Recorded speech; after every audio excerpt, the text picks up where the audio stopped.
ನಮ್ಮ ಚಿಕ್ಕನಾಯಕನಹಳ್ಳಿ ವಿಧಾನಸಭಾ ಕ್ಷೇತ್ರದ ಶಾಸಕರು ನಮ್ಮ ಸನ್ಮಾನ್ಯ ಸಿ.ಬಿ. ಸುರೇಶ್ ಬಾಬು ಸರ್. ಆ ಯೋಜನೆ ಯಾವ್ದಪ್ಪ ಅಂತ ಅಂದ್ರೆ ಜನಸ್ಪಂದನ ಯೋಜನೆಯ ಮುಖಾಂತರ ನಮ್ಮ ಎಲ್ಲ ವಿಧಾನಸಭಾ ಕ್ಷೇತ್ರದ ಜನಗಳಿಗೆ ಸ್ಪಂದನೆಯನ್ನ ನೀಡಿ ಅವರ ಕೋರಿಕೆಗಳನ್ನ, ಅವರ ಅವಶ್ಯಕತೆಗಳನ್ನ, ಅವ್ರಿಗೆ ಅನುಕೂಲಗಳನ್ನ ಮಾಡಿಕೊಟ್ಕೊಂಡು ಸತತ 100 ವಾರಗಳ ಯಶಸ್ವಿ ಕಾರ್ಯಕ್ರಮವನ್ನ, ಯೋಜನೆಯನ್ನ ಮಾಡಿ ಇವತ್ತು 100ನೇ ವಾರದ ಆಚರಣಾ ಸಮಾರಂಭ. ಆ ಸಮಾರಂಭದ ಪ್ರಯುಕ್ತ ಸರ್ಕಾರಿ ವಿವಿಧ ಸವಲತ್ತುಗಳ ವಿತರಣೆ ಕೂಡ ಇವತ್ತು ಇಲ್ಲಿ ಆಯೋಜಿಸಲಾಗಿದೆ. ಹಾಗೆ ಬೃಹತ್ ಉಚಿತ ಆರೋಗ್ಯ ತಪಾಸಣಾ ಶಿಬಿರ ಹಾಗೂ ಚಿಕಿತ್ಸಾ ಶಿಬಿರವನ್ನ ಕೂಡ ನಮ್ಮ ಎಲ್ಲ ಜನಸಮೂಹಕ್ಕೆ ಇವತ್ತು ಇಲ್ಲಿ ಆಯೋಜಿಸಲಾಗಿದೆ. ಇದಕ್ಕೆ ನಮ್ಮ ತಾಲೂಕು ಆಡಳಿತ, ಜಿಲ್ಲಾಡಳಿತ ಹಾಗೂ ನಮ್ಮ ಎಸ್.ಬಿ. ಚಾರಿಟಬಲ್ ಟ್ರಸ್ಟ್ ನ ಎಲ್ಲ ಸಂಯುಕ್ತಾಶ್ರಯದಲ್ಲಿ ಈ ಎಲ್ಲ ಕಾರ್ಯಕ್ರಮಗಳು ನೆರವೇರ್ತಾ ಇದೆ.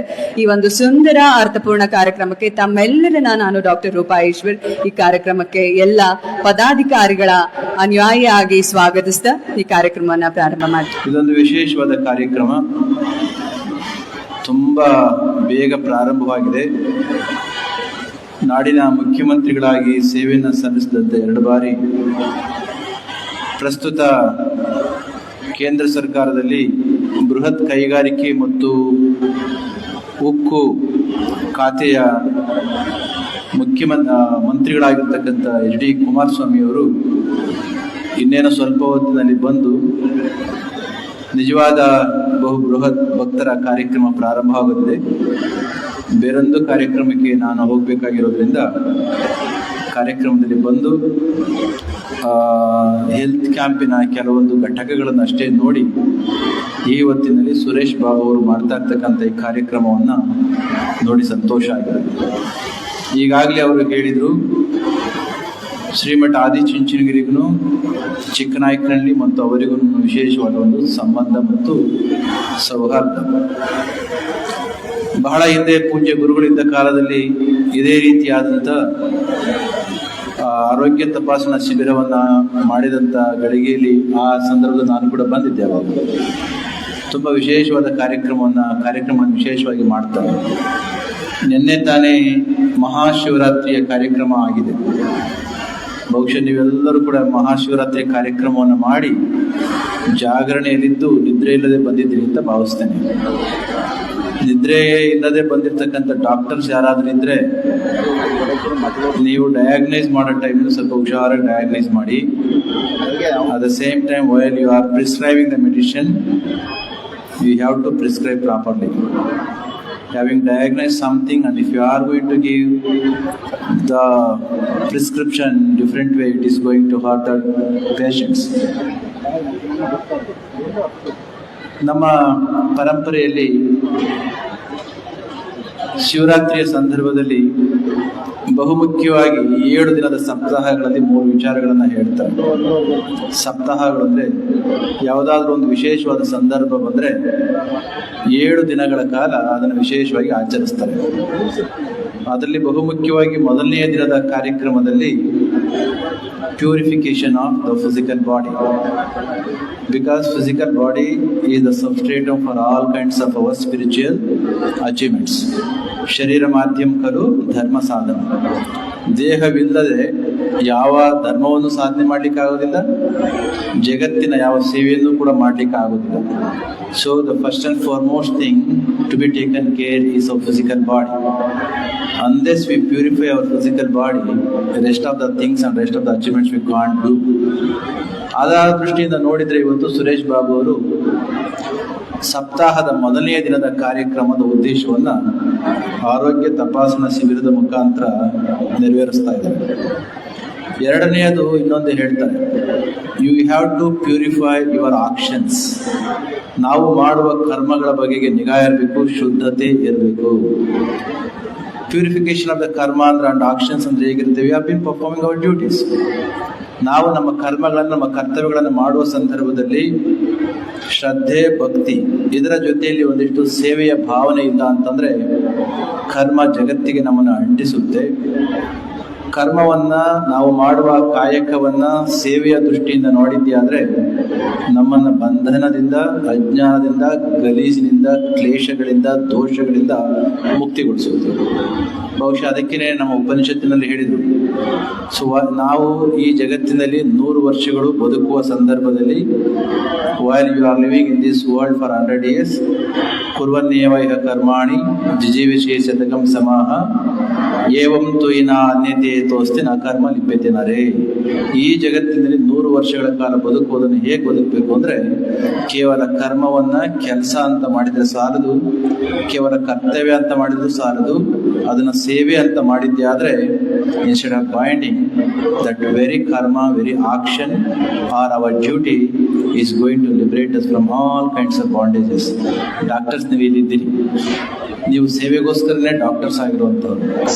ಪಾದಾರವಿಂದಕ್ಕೆ ನಮಸ್ಕರಿಸುತ್ತಾ ವೇದಿಕೆ ಮೇಲೆ ಉಪಸ್ಥಿತರಿರ್ತಕ್ಕಂಥ ನಾವೆಲ್ಲ ಕಂಡಂತ ಅಪರೂಪದ ಮುಖ್ಯಮಂತ್ರಿಗಳು ಹಾಗೂ ಕೇಂದ್ರದ ಉಕ್ಕು ಮತ್ತು ಬೃಹತ್ ಕೈಗಾರಿಕೆ ಮತ್ತು ಇನ್ನೂ 2 ಖಾತೆಗಳನ್ನ ಹೊಸದಾಗಿ ಪಡೆದಂತ ನಿಮ್ಮೆಲ್ಲರ ನೆಚ್ಚಿನ ನಾಯಕರು, ಆತ್ಮೀಯರಾದಂಥ ಸನ್ಮಾನ್ಯ ಕುಮಾರಣ್ಣವರೇ, ಮತ್ತೋರ್ವ ನಮ್ಮ ಹೆಮ್ಮೆಯ ಲೋಕಸಭಾ ಸದಸ್ಯರು, ಕೇಂದ್ರದ ರೈಲ್ವೆ ಸಚಿವರು, ಆತ್ಮೀಯರಾದಂಥ ವಿ ಸೋಮಣ್ಣ ಸಾಹೇಬ್ರೆ, ಮತ್ತು ಪಕ್ಕದ ತುರುವೇಕೆರೆ ತಾಲೂಕಿನ ಶಾಸಕ ಮಿತ್ರರಾದಂಥ MT ಕೃಷ್ಣಪ್ಪನವರೇ, ಮತ್ತು ನಮ್ಮ ತಾಲೂಕಿನವರೇ ಆದಂಥ ವಿಧಾನ ಪರಿಷತ್ನ ಸದಸ್ಯರು ಆತ್ಮೀಯರಾದಂಥ ರಮೇಶ್ ಬಾಬು ಅವರೇ, ಮತ್ತು BMTC ಅಧ್ಯಕ್ಷರು ಆತ್ಮೀಯರಾದಂಥ ನಿಕೇತ್ ರಾಜ್ ಮೌರ್ಯ ಅವರೇ, ಎಲ್ಲ ನಮ್ಮ ತಿಮ್ಮರಾಯಪ್ಪನವರೇ, ವೇದಿಕೆ ಮೇಲೆ ಇರ್ತಕ್ಕಂಥ ಎಲ್ಲ ಆಹ್ವಾನಿತ ಗಣ್ಯರೇ, ನಡೆದಿರ್ತಕ್ಕಂಥ ಎಲ್ಲ ಬಂಧುಗಳೇ, ಇವತ್ತು ಇದೊಂದು ವಿನೂತನವಾದ ಕಾರ್ಯಕ್ರಮವನ್ನ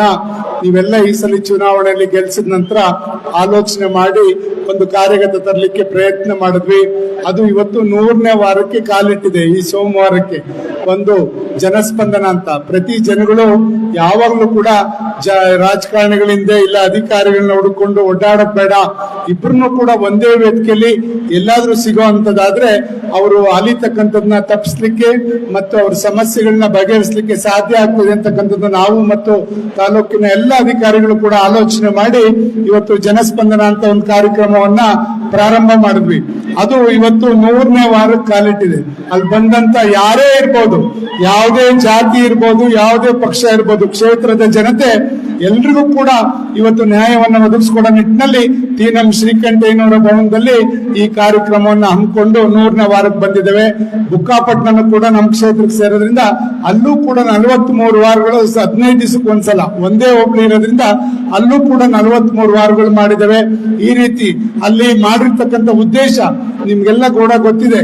ಯಾರು ಕೂಡ ಮಧ್ಯವರ್ತಿಗಳ ಹಾವಳಿ ಬೇಡ, ಲಂಚದ ಆಮಿಷ ಬೇಡ, ನೇರವಾಗಿ ಬಂದು ಜನಗಳ ನಿಮ್ ಸಮಸ್ಯೆಗಳನ್ನ ಸಂತೆಗೆ ಬಂದಂತವರು ಬಗೆಹರಿಸಿಕೊಂಡು ಹೋಗ್ಲಿಕ್ಕೆ ಒಂದು ವೇದಿಕೆ ಮುಕ್ತವಾದಂತ ಅವಕಾಶವನ್ನ ಇವತ್ತು ತಾಲೂಕು ಆಡಳಿತ ತಮಗೆ ಒದಗಿಸ್ಕೊಟ್ಟಿದೆ. ಇದನ್ನ ಸದುಪಯೋಗ ಪಡಿಸಿಕೊಂಡು ಇದರಲ್ಲಿ ಹಲವಾರು ವಿಷಯಗಳನ್ನ ನಾವೆಲ್ಲರೂ ಕೂಡ ಪರಿಹರಿಸುವಂತ ಕೆಲಸ ಮಾಡಿದ್ದೇವೆ. ಅಧಿಕಾರಿಗಳಾಗ್ಬೋದು, ನಾವೇ ಆಗ್ಬೋದು. ನಾವು ಇಲ್ಲಿ ಬಂದಂತವ್ರಿಗೆ ಅಲ್ಲಿ ನಮ್ಮ ತಾಲೂಕಿನಲ್ಲಿ ನಾವು ಹೆಮ್ಮೆಯಿಂದ ಹೇಳ್ಕೋಬಹುದು, ಇವತ್ತೇನಾದ್ರು ಕೂಡ ಪೆನ್ಷನ್ ಮುಕ್ತವಾಗಿ ಯಾವ್ದಾರು ತಾಲೂಕಿದೆ ಅಂದ್ರೆ ಅದು ಚಿಕ್ಕನಾಯಕನಹಳ್ಳಿ ಕ್ಷೇತ್ರ ಅಂತ ನಾವು ಹೆಮ್ಮೆಯಿಂದ ಹೇಳ್ಕೋಬಹುದು. ಯಾಕೆಂದ್ರೆ ಈ ವಾರ ಅರ್ಜಿ ಕೊಟ್ರೆ ಮುಂದಿನ ವಾರ ಅದಕ್ಕೆ ಮಂಜೂರು ಚೀಟಿ ಕೊಡುವಂತ ಕೆಲಸ ಯಾರ ಮಧ್ಯವರ್ತಿಗೆ ಇಲ್ಲದೆ ಮಾಡ್ತಕ್ಕಂಥ ಕೆಲಸವನ್ನ ಇವತ್ತು ಚಿಕ್ಕನಾಯಕನಹಳ್ಳಿನಲ್ಲಿ ತಾಲೂಕು ಆಡಳಿತ ಮಾಡ್ಕೊಂಡ್ ಬಂದಿದ್ದೇವೆ. ಆ ನಿಟ್ಟಿನಲ್ಲಿ ಇವತ್ತು ದಾರಿ ಸಮಸ್ಯೆ ಇರ್ಬೋದು, ಪಾವತಿ ಖಾತೆ ಇರ್ಬೋದು, ತಿದ್ದುಪಡಿ ಇರ್ಬೋದು, ಅದಕ್ಕೆ ಆದಂತ ಆಂದೋಲನಗಳನ್ನ ಮಾಡಿ ಅಲ್ಲಿ ಬಗೆಹರಿಸುವಂತ ಕೆಲಸ ಮಾಡಿದ್ದೇವೆ. ಇನ್ನ ಇಲಾಖೆವಾರು ಏನೇನ್ ಕೆಲಸ ಮಾಡಿದೀವಿ ಅಂತ ಇವತ್ತು ಎಲ್ಲಾ ಗಣ್ಯರು ಕೂಡ ಇವತ್ತು ಚಿತ್ರಣದ ಪುಸ್ತಕವನ್ನು ಕೂಡ ಇವತ್ತು ಬಿಡುಗಡೆ ಮಾಡಲಿದ್ದಾರೆ.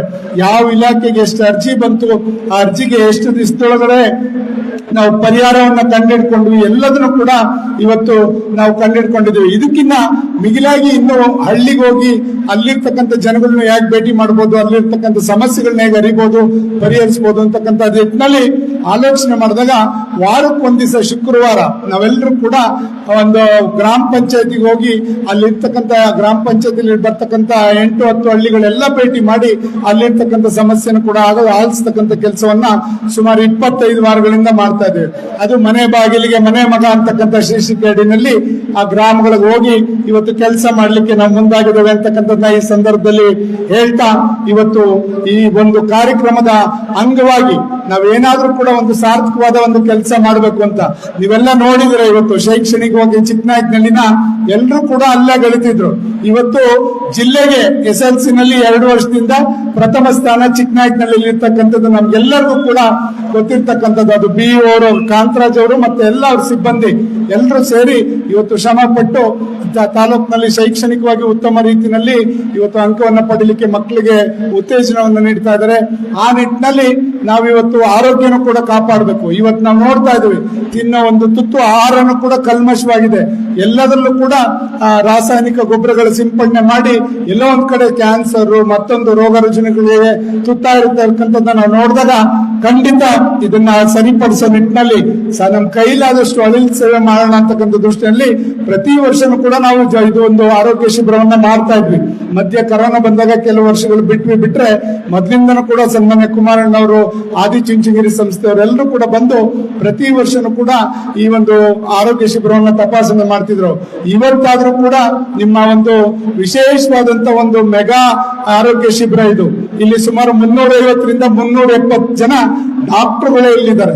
ಎಲ್ಲಾ ಇಲಾಖೆನು, ಏನು ಜಯದೇವ ಇರ್ಬೋದು, ನಿಮ್ಯಾನ್ಸ್ ಇರ್ಬೋದು, ಕಿದ್ವಾಯಿ ಇರ್ಬೋದು, ಎನ್ನಪ್ಪಯ್ಯ ಮಂಗಳೂರು ಇರ್ಬೋದು, ಮತ್ತೆ BGS ಗ್ಲೋಬಲ್ ಇರ್ಬೋದು, ಆದಿಚುಂಚನಗಿರಿ ಇರ್ಬೋದು, ಮಿಂಟೋ ಆಸ್ಪತ್ರೆ ಇರ್ಬೋದು, ಈ ಎಲ್ಲಾ ಆಸ್ಪತ್ರೆ ವೈದ್ಯಾಧಿಕಾರಿಗಳು ಕೂಡ ಇಲ್ಲಿ ಬಂದಿದ್ದಾರೆ. ನಿಮ್ಗೆ ಎಲ್ಲಾ ರೀತಿ ಉಚಿತ ಸೇವೆಯನ್ನ ಮಾಡಿಸೋದಕ್ಕೆ ನಾವು ಮುಂದಾಗಿದ್ದೇವೆ. ಈ ಪಕ್ಕದಲ್ಲಿ ವ್ಯಾನ್ಗಳು ನಿಂತಿದ್ದಾವೆ, ನೀವು ನೋಡ್ಬೋದು, 3 ಇದಾವಲ್ಲಿ. ಇದು ಎನ್ನಪ್ಪಯ್ಯದು ಬ್ರೆಸ್ಟ್ ಕ್ಯಾನ್ಸರ್ ನ ಕಂಡುಹಿಡಿತಕ್ಕಂಥದ್ದು. ಅದು ಈಗಾಗಲೇ ಯಾರ್ದೋ ಒಂದು ಹೆಣ್ಮಗುದು ಕಂಡು ಹಿಡಿದಿದ್ದಾರೆ. ನಾವು ಹೋಗಿ ನೋಡಿದ್ವಿ, ನಾವು ರಮೇಶ್ ಬಾಬು ಅವರು ಮತ್ತೆ ನಿಕೇತ್ ರಾಜ್ ಅವರು ಹೋಗಿ ನೋಡಿದ್ವಿ. ಅಲ್ಲಿ ಒಂದು ಹೆಣ್ಮಗುಗೆ ಕ್ಯಾನ್ಸರ್ ಇರ್ತಕ್ಕಂಥದ್ದು ಕೂಡ ಅಲ್ಲಿ ಗುರುತಿಸಿದ್ದಾರೆ. ಅದನ್ನೆಲ್ಲ ಕಂಡುಹಿಡಿತಕ್ಕಂಥದ್ದು. ಕಿದ್ವಾಯ್ದು ಕೂಡ ಆ ಕಡೆ ಒಂದು ವೆಹಿಕಲ್ ಇದೆ, ಅದರಲ್ಲೂ ಕೂಡ ಕ್ಯಾನ್ಸರ್ ಆದವ್ರನ್ನ ಪತ್ತೆ ಹಚ್ಚತಕ್ಕಂಥದ್ದು, ಅವರಿಗೆ ಕರ್ಕೊಂಡೋಗಿ ಅವರಿಗೆ ಪರೀಕ್ಷೆ ಚಿಕಿತ್ಸೆಯನ್ನ ಕೊಡ್ತಕ್ಕಂಥದ್ದು. ಮಧ್ಯ ಏನು ಆದಿಚುಂಚನಗಿರಿ ಡೆಂಟಲ್ ಆಸ್ಪತ್ರೆದು ಕೂಡ ಇದೆ. ಈ ರೀತಿ ಇಲ್ಲೇ ನಿಮ್ಗೆ ಸಾಕಷ್ಟು ಪರಿಹಾರಗಳನ್ನ ಹುಡುಕ್ಲಿಕ್ಕೆ ಪ್ರಯತ್ನ ಮಾಡ್ತೇವೆ. ಜೊತೆನಲ್ಲಿ ಮಂಡಿ ನೋವು ಇರ್ತಕ್ಕಂಥವ್ರಿಗೆ ಉಚಿತವಾಗಿ ಮಂಡಿ ಆಪರೇಷನ್ ಮಾಡಿಸೋದು ಕೂಡ ಈ ಒಂದು ಈ ಶಿಬಿರದಲ್ಲಿ ಹಮ್ಮಿಕೊಂಡಿದ್ದೇವೆ. ಅದನ್ನ ಈಗ ವೈದ್ಯಾಧಿಕಾರಿಗಳು ಏನೇನ್ ಸಲಹೆ ಕೊಡ್ತಾರೆ ಅದೆಲ್ಲದೂ ಕೂಡ ನೀವು ಪಡ್ಕೊಂಡು ಅದ್ರ ಮುಖಾಂತರ ನೀವು ಅವರು ನಾಳೆ ಬರಕ್ಕೆ ಹೇಳ್ತಾರೆ, ಬಂದಾಗ ಎಲ್ಲರನ್ನು ಕೂಡ ಕರ್ಕೊಂಡೋಗಿ ರೋಗಿ ಜೊತೆ ಒಬ್ರು ನೋಡ್ಕೊಳ್ಳೋರ್ಗೂ ಕೂಡ ಉಚಿತವಾಗಿ ಊಟ ಮತ್ತೆ ವಸತಿ ಮತ್ತೆ ಅಲ್ಲಿ ಚಿಕಿತ್ಸೆನೂ ಕೂಡ ಉಚಿತವಾಗಿ ಕೊಡುವಂತ ಕೆಲಸ ಮಾಡ್ತೇವೆ. ಇದನ್ನ ಸದುಪಯೋಗ ಪಡಿಸ್ಕೊಳ್ಳಿ ಎಲ್ಲರೂ ಅಂತಕ್ಕಂಥದ್ದು. ಈ ಕಿಡ್ನಿ ಬಗ್ಗೆ, ಕಿಡ್ನಿ ನಾವು ಸಾಕಷ್ಟು ಜನ ನೋಡ್ತಾ ಇದೀವಿ ಡಯಾಲಿಸಿಸ್ ಮಾಡಿಸ್ತಾ ಇರ್ತಕ್ಕಂಥವ್ರನ್ನ. ಆದ್ರಿಂದ ಇವತ್ತು ಕಿಡ್ನಿಗೆ ಮೊನ್ನೆ ಡಾಕ್ಟರ್ ಕೂಡ ಇಲ್ಲಿ ಬಂದಿದ್ರು. ಬಂದು ಅವರು ರೋಗಿ ಯಾರು ಕಿಡ್ನಿಯನ್ನ ಕೊಟ್ಟಂತವ್ರು, ಕಿಡ್ನಿ ಪಡೆದಂತವ್ರು ಇಬ್ರು ಕೊಂಡಿಸ್ಕೊಂಡು ನಾವು ತಹಸೀಲ್ದಾರ್ ಎಲ್ಲ ಒಂದು ಪ್ರೆಸ್ ಮೀಟ್ ಅನ್ನ ಮಾಡಿದ್ವಿ. ಯಾರು ಕೂಡ ಹೊರಗಡೆ ಹೋಗ್ಬೇಕು ಅಂದ್ರೆ ನೀವು 20-25 ಲಕ್ಷ ರೂಪಾಯಿ ಆಗ್ತದೆ. ಸುಮಾರು ಕಡಿಮೆ ವೆಚ್ಚದಲ್ಲಿ 4-5 ಲಕ್ಷದಲ್ಲಿ ಯಾವ ರೀತಿ ಒಂದು ಕಿಡ್ನಿ ಚಿಕಿತ್ಸೆಯನ್ನ ಮಾಡಿಸ್ಬೇಕು, ರೀಪ್ಲಾಂಟೇಶನ್ ಮಾಡಿಸ್ಬೇಕು ಅಂತಕ್ಕಂಥದ್ದು ಕೂಡ ಈಗ ಹೇಳಿದ್ವಿ. ಅದರಲ್ಲಿ ನಮ್ಮಲ್ಲಿ ಈಗಾಗಲೇ 2 ರಿಜಿಸ್ಟರ್ ಆಗಿದ್ದಾರೆ. ಒಂದು 28 ವರ್ಷದ ಅಂದಿನಕೆರೆ ಕಳೆದ ಒಂದು ಹೆಣ್ಮಗು, ಅದಕ್ಕೆ ಕಿಡ್ನಿಯಿಂದ ಬಳಲ್ತಾ ಇರ್ತಕ್ಕಂಥದ್ದು ಅವರ ಅತ್ತೆನೇ ಕೊಡ್ತಾರೆ, ಅವರ ಯಜಮಾನನೇ ಕೊಡ್ತಾ ಇದ್ದಾರೆ. ಈ ರೀತಿ ಕೊಡಿಸ್ತಕ್ಕಂಥ ಕೆಲಸ, ಇದೊಂದು ಸಾರ್ಥಕವಾದ ಬದುಕು ಅಂತಕ್ಕಂಥದ್ದನ್ನ ಅರ್ಥ ನಾವೆಲ್ಲ ಈ ಸೇವೆಗೆ ತೊಡಕೊಂಡಿದ್ದೇವೆ. ಖಂಡಿತ ಕ್ಷೇತ್ರದ ಜನತೆ ಇದನ್ನೆಲ್ಲ ಸದುಪಯೋಗ ಪಡಿಸ್ಕೊಂಡು ನೀವೆಲ್ಲ ಕೂಡ ಉತ್ತಮ ಆರೋಗ್ಯವಂತರಾಗಿರ್ಬೇಕು. ಯಾಕೆ ಇದನ್ನ ಹೇಳ್ತೀನಿ ಅಂದ್ರೆ, ನೀವು ಚೆನ್ನಾಗಿ ದುಡಿತೀರಾ, ದುಡಿದು ಒಳ್ಳೆ ಕಾಲದಲ್ಲಿ ನೀವು ಕೂತ್ಕೊಂಡು ಊಟ ಮಾಡೋ ಸಂದರ್ಭದಲ್ಲಿ ಯಾವುದೋ ಒಂದು ಕಾಯಿಲೆಗೆ ತುತ್ತಾಗಿ ಇದ್ದಬದ್ದ ಹಣವನ್ನೆಲ್ಲ ಆಸ್ಪತ್ರೆಗೆ ಹಾಕ್ತಕ್ಕಂಥದ್ದು. ಕುಮಾರಣ್ಣ ಮನೆಗೆ ಬರೋಂತ ರೋಗಿಗಳು ನೋಡ್ಬಿಟ್ರೆ ಸಾಕಷ್ಟು ಅವರ ಅದನ್ನ ಪರಿಹಾರ ಮಾಡ್ತಕ್ಕಂಥದ್ದು ನಾವು ನೋಡಿದ್ದೇವೆ. ಇಂದೊಂದು ಉದಾಹರಣೆ ನಿಮ್ಗೆ ಹೇಳಲಿಕ್ಕೆ ಬಯಸ್ತೇನೆ. ನಮ್ಮ ತಾಲೂಕಲ್ಲಿ ಅವರು 2006ನೇ ಇಸ್ವಿನಲ್ಲಿ ಮುಖ್ಯಮಂತ್ರಿಗಳಾದಂತ ಸಂದರ್ಭದಲ್ಲಿ ಇಲ್ಲಿ ಒಬ್ಬ ಫೋಟೋಗ್ರಾಫರ್ ಇದ್ದ. ಅವನು ಒಂದು ವಿಧವೆನ ಮದುವೆ ಆಗಿದ್ದ, ಅಂಗವಿಕಲನ. ಅವನೇನಾಯ್ತು, ಅವನಿಗೆ ಹಾರ್ಟ್ ಪೇಷಂಟ್ ಅಂತ ಗೊತ್ತಾಗಿ, ತೀರ್ಥಪುರದವನು ಹಾರ್ಟ್ ಪೇಷಂಟ್ ಅಂತ ಗೊತ್ತಾಗಿ ಅವನ ಪ್ರೆಸ್ಗೆ ಒಂದು ಸ್ಟೇಟ್ಮೆಂಟ್ ಕೊಟ್ಟ, ನಾನು ಇನ್ನು ಉಳಿಯಲ್ಲ ಇನ್ಮೇಲೆ ಅಂತ. ಅವನಿಗೆ ಅನ್ಕೊಂಡು ನನ್ನ ಹೆಂಡ್ತಿನ ಯಾರು ಕೂಡ ಮದುವೆ ಆಗೋರಿದ್ರೆ ದಯಮಾಡಿ ನಾನೇ ಮದುವೆ ಮಾಡ್ಕೊಡ್ತೀನಿ ಅಂತಕ್ಕಂಥದ್ದು ಅವನು ಒಂದು ಪೇಪರ್ ಸ್ಟೇಟ್ಮೆಂಟ್ ಕೊಟ್ಬಿಟ್ಟ. ನನಗಿಂತ ಕಾಯಿಲೆ ಇದೆ, ನಾನಿನ್ ಬದುಕಲ್ಲ, ನನ್ನ ಹೆಂಡತಿ ಮಕ್ಕಳು ನೋಡ್ಕೊಳ್ಳೋಂಥವ್ರು ಯಾರು ಇದ್ರೆ ದಯಮಾಡಿ ಬನ್ನಿ ಅಂತಕ್ಕಂಥದ್ದು. ಅದನ್ನ ಪೇಪರ್ಲಿ ಮುಖ್ಯಮಂತ್ರಿಗಳಾಗಿ ಅವ್ರ ಪೇಪರ್ ಓದಿ ಅಂತ ಅವನ್ನ ಕರೆಸ್ಕೊಂಡು, ಮುಖ್ಯಮಂತ್ರಿ ಕಚೇರಿ ಕರೆಸ್ಕೊಂಡು ಉಚಿತವಾಗಿ ಅವನಿಗೆ ಚಿಕಿತ್ಸೆ ಪಡಿಸಿ ಅವನ ಆರೋಗ್ಯವಂತಾಗಿ ಮಾಡಿದಂಥದ್ದು ಒಂದು ಹೆಂಗರಳು ಸನ್ಮಾನ್ಯ ಕುಮಾರಸ್ವಾಮಿ ಅವ್ರದ್ದು ಅಂತ ಹೇಳಲಿಕ್ಕೆ ಬಯಸ್ತೇನೆ. ಈ ರೀತಿ ನಾನಾ ಪೇಷಂಟ್ಗಳನ್ನ ಅವ್ರು ನೋಡಿರ್ತಕ್ಕಂಥದ್ದು ಉಂಟು. ಆ ರೀತಿನಲ್ಲಿ ನಾವೆಲ್ಲ ಆ ತರ ಮನೋಭಾವ ಇಟ್ಕೊಂಡು ಸೇವೆ ಮಾಡ್ತಕ್ಕಂಥದ್ದು. ಇವತ್ತು ನಮ್ಮ ಲೋಕಸಭಾ ಸದಸ್ಯರು ಕೂಡ ಉತ್ತಮ ರೀತಿಯಲ್ಲಿ ಎಲ್ಲ ರೈಲ್ವೆ ಹಳಿಗಳು ಎಲ್ಲ ಕಡೆನೂ ಕೂಡ ರೈಲ್ವೆ ಸೇತುವೆಗಳನ್ನ ಕಳ ಮಾಡ್ತಾ ಇದ್ದಾರೆ. ನಾನು ಕೂಡ ಅವ್ರು ಗೆದ್ದ ತಕ್ಷಣನೇ ಒಂದು ಒತ್ತಾಯ ಮಾಡಿದ್ದೇನೆ. ಚಿತ್ರದುರ್ಗ ಈ ಕಡೆ ಬಾಣಸಂದ್ರಕ್ಕೆ ಹೋಗೋ ರೈಲ್ ಮಾರ್ಗದಲ್ಲಿ ಚಿಕ್ಕನಾಯಕನಹಳ್ಳಿ ಮಾರ್ಗವಾಗಿ ಒಂದು ರೈಲ್ವೆ ಮಾರ್ಗವನ್ನ ಮಾಡಿಕೊಡಿ ಅಂತ ಅವ್ರನ್ನ ಒತ್ತಾಯ ಮಾಡ್ತಾ ಇವತ್ತು ಅದನ್ನ ಶೀಘ್ರವಾಗಿ ಮಾಡಿಕೊಟ್ರೆ ಇಲ್ಲಿ ಖನಿಜ ಸಂಪತ್ತೆಲ್ಲ ಇರೋದ್ರಿಂದ ಆ ಮಾರ್ಗ ಆದ್ರೆ ಖಂಡಿತ ಈ ಭಾಗದ ಜನಗಳ ಒಂದು ಎಲ್ಲ ಇದಕ್ಕೆ ಸಾರಥಿಗೆ ಅನುಕೂಲ ಆಗ್ತದೆ ಅಂತಕ್ಕಂಥದ್ದು ಕೂಡ ಈ ಸಂದರ್ಭದಲ್ಲಿ ಅಂತ. ಮೊನ್ನೆ ಈಗ ಒಂದು ತಿಂಗಳಿಂದ ಸನ್ಮಾನ್ಯ ಕುಮಾರಸ್ವಾಮಿ ಅವರು ಡೆಲ್ಲಿಯಿಂದ ನನಗೆ ಫೋನ್ ಮಾಡಿದ್ರು, ಬಾಬಣ್ಣ ಇಲ್ಲೆಲ್ಲರೂ ಜಾಗ ಕೊಡಿಸ್ತೀಯಾ, ಒಂದು ಇಂಡಸ್ಟ್ರೀಸ್ ಹಾಕ್ಲಿಕ್ಕೆ ಅಂತಕ್ಕಂಥದ್ದು ಫೋನ್ ಮಾಡಿದ್ರು. ಇದನ್ನ ಕಬ್ಬಿಣದ ಕಾರ್ಖಾನೆ ಹಾಕ್ಲಿಕ್ಕೆ ಯಾರೋ ಬಂದಿದ್ದಾರೆ ಅಂತ. ಖಂಡಿತ ಒಪ್ಕೊಂಡ್ವಿ. ನಾನು ತಹಸೀಲ್ದಾರ್ ಈಗಾಗಲೇ 200 ಎಕರೆ ಎಲ್ಲಿ ಸಿಗುತ್ತೆ ಅಂತ ಹುಡುಕಾಟದಲ್ಲಿದ್ದೇವೆ. ಅದಾದ್ರೆ ಶೀಘ್ರವಾಗಿ ಒಂದು ಸ್ಟೀಲ್ ಫ್ಯಾಕ್ಟರಿನ ಹಾಕ್ಲಿಕ್ಕೆ ನಾವು ಅವ್ರನ್ನ ಹಿಡ್ಕೊಂಡು ಮಾಡುವಂತ ಕೆಲಸ ಮಾಡ್ತೇವೆ ಅಂತಕ್ಕಂಥದ್ದನ್ನು ಕೂಡ ಈ ಸಂದರ್ಭದಲ್ಲಿ ಹೇಳ್ತಾ, ಇವತ್ತು ನಮ್ಗೆ ಮೈನಿಂಗ್ ಇಂದ ವರದಾನ ಆಗಿ ಹಲವಾರು ರಸ್ತೆಗಳು ಎಲ್ಲ ಮೂಲಭೂತ ಸೌಕರ್ಯಗಳು ಒಳ್ಳೆ ರೀತಿಯಲ್ಲಿ ಕೆಲಸಗಳು ಕ್ಷೇತ್ರದಲ್ಲಿ ನಡೀತಾ ಇದೆ. ಖಂಡಿತ ಮುಂದೆನೂ ಕೂಡ ಉತ್ತಮ ರೀತಿಯಲ್ಲಿ ಜನಗಳ ಸೇವೆ ಮಾಡಿಕೊಂಡು ಇವತ್ತು ಜನಗಳ ಒಂದು ಸಮಸ್ಯೆಗಳನ್ನ ಪರಿಹರಿಸಿಕೊಂಡು ಈ ಜನಸ್ಪಂದನ ಮತ್ತೆ ಮನೆ ಬಾಗಿಲಿಗೆ ಮನೆ ಮಗ ಅಂತ ಕಾರ್ಯಕ್ರಮನ ಶಾಶ್ವತವಾಗಿ ಮುಂದುವರಿಸುವಂತ ಕೆಲಸ ಮಾಡಿ ಜನಗಳ ಜನಗಳ ಸಮಸ್ಯೆ ಪರಿಹಾರವನ್ನ ಮಾಡ್ಲಿಕ್ಕೆ ನಾವು ಮುಂದಾಗ್ತೇವೆ ಅಂತಕ್ಕಂಥದ್ದನ್ನ ಇಷ್ಟು ಮಾತುಗಳನ್ನ ಹೇಳಲಿಕ್ಕೆ ಅವಕಾಶ ಮಾಡಿಕೊಟ್ಟಂತ ತಮ್ಮೆಲ್ಲರಿಗೂ ಕೂಡ ಒಂದ್ಸಿ ನನ್ನ ಮಾತು ಮುಗಿಸ್ತೇನೆ. ಜೈ ಹಿಂದ್, ಜೈ ಕರ್ನಾಟಕ.